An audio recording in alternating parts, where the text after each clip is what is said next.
Labdien!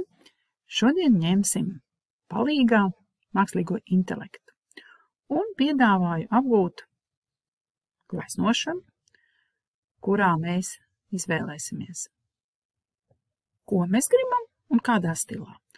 Un programma mūsu vietā to izdarīs. Meklētājā ierakstam Bing.com Create un jums parādīsies iespēja izmantot Microsoft produktu. Es esmu jau ielogojusies, jums būs jāizmanto savs konts, lai to izdarītu. Iztulkojot latviski, mēs redzam, ka šodien mums ir 100 punkti. Katru reizi, kad kaut ko veidosiet, punktu skaits samazināsies, bet pēc kāda laika atkal šis punktu skaits atjaunojās. Ja punktu būs mazāk, vienkārši attēla ģenerēšana aizņems vairāk laika. Bet tā ir bezmaksas versija, ko mēs varam izmantot. Kur jūsu radītos darbus varēs lietot? Pielietojums ir plašs, vai nu tie ir plakāti, vai noformēšanai, vai, kā viena latviešu valodas skolotāja teica, sāksim otrādi, radīsim mākslas darbu un par to rakstīsim eseju. Nevis kā noformējuma, palīga daļa, palīga elements, bet gan kā pamats ir mākslas darbs, kuru radīs skolēns. Ko mēs, piemēram, šodien varētu pamēģināt? Ierakstīsim gudrība, daba un, piemēram, sieviete.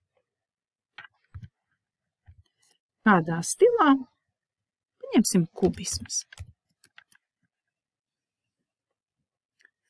Paskatīsimies, ko mums izveidos. Parādās laika, gaidīšanas josla.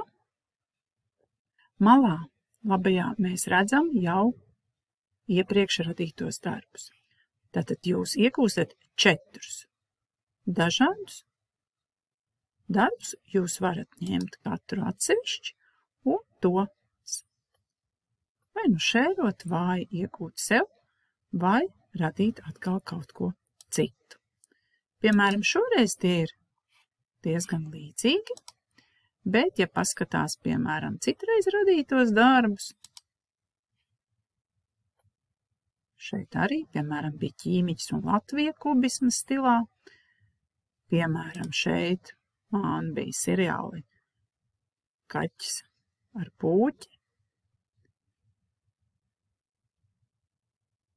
tad mēs varam izvēlēties, un šeit savukārt punktu skaits, kā jūs redzat, jau pēc pirmā ģenerētā darbiņa samazinājās.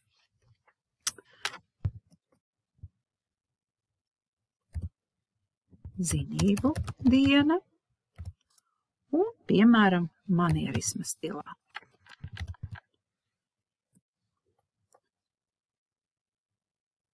Pagaidīsim.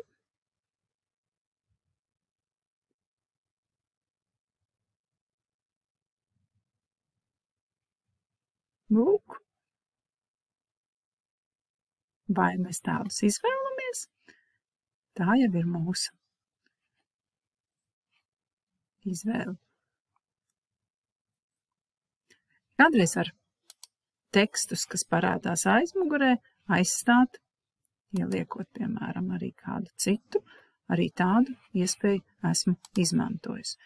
Piemēram, pirms kāda laika veidoju skolu muzeja biedrību vasarā, seriālismu stilā, un, piemēram, šajā plakātā, Canvā vai kaut citur, mēs varējām, piemēram, nomainīt šo